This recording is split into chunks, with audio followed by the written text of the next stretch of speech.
So PlayStation dropped their September PlayStation Plus games today, but that's not the only thing that they dropped today.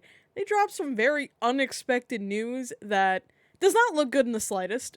So, what is the big news here? Let's talk about it. So, on the PlayStation blog where they announced the PlayStation Plus games, I'll go over what is in September to make this Sunday even worse, is that they stuck this at the end of the September announcement. So just this little and also we also wanted to let you know that starting September 6th, we will be increasing the price for PlayStation Plus 12-month subscriptions globally across all benefit plans. This price adjustment will enable us to continue bringing high quality games and value added benefits to your PlayStation Plus subscription service. Here are the new prices for PlayStation Plus 12-month subscription plan. So this isn't just US, this is US, Euro, pounds, and yen. So starting on September 6th, the essential 12 months, this is the basic of all basic subscriptions for PlayStation Plus, will now be $80 a year. The extra will be $135 a year. And then the premium is a whopping $160 for a year. That's going up from $120 to $160. So inflation be damned. They really inflated these prices. The new prices for the 12-month subscription will remain at a discounted rate when compared to purchasing the 1-month or 3-month subscriptions over a 12-month period. For current 12-month subscribers, this price increase will not take effect until your next renewal date that occurs on or after November 6th.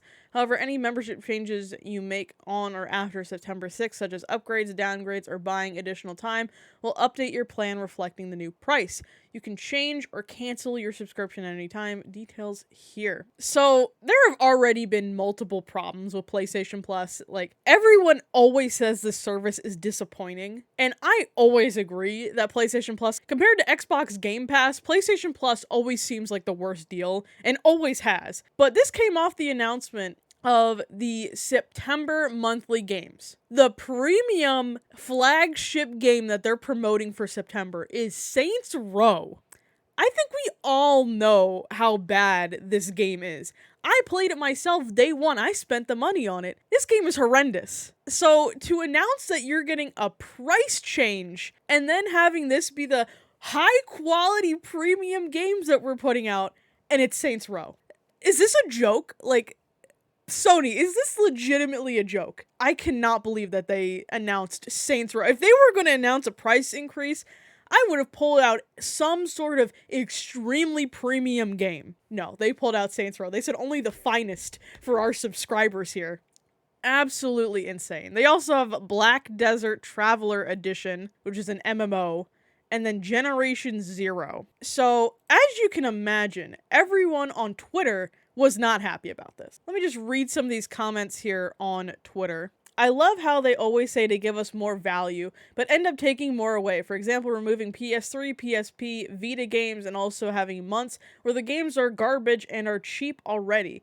They should also put their first-party games sooner and not remove them at all. Sony needs to add a lower tier without the extras that just provides access to online multiplayer functions for maybe $40.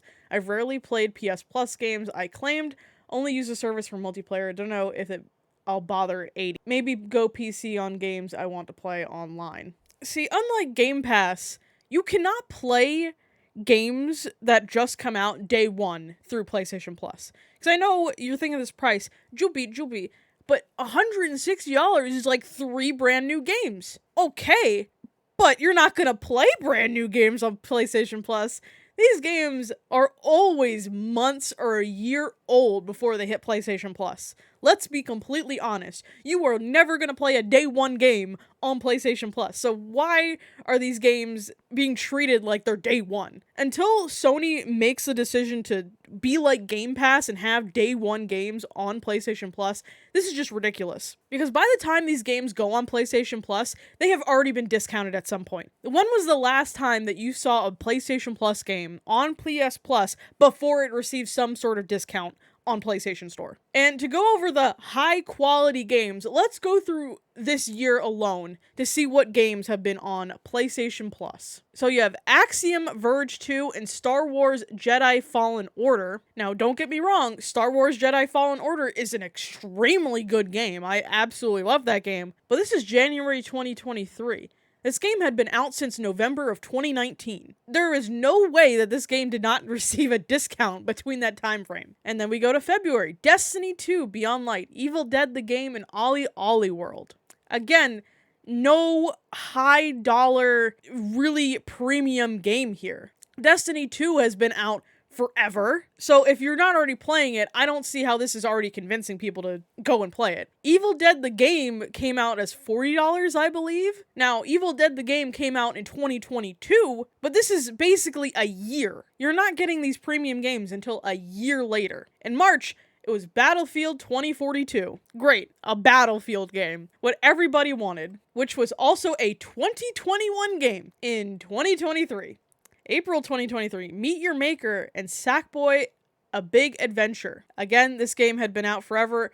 Meet Your Maker, though. Meet Your Maker is the first one that's like day one-ish. But this isn't some AAA high-dollar game. It's retail $30. So, okay, you did something there. May 2023, Chivalry 2 and Grid Legends. Another 2021 multiplayer game that...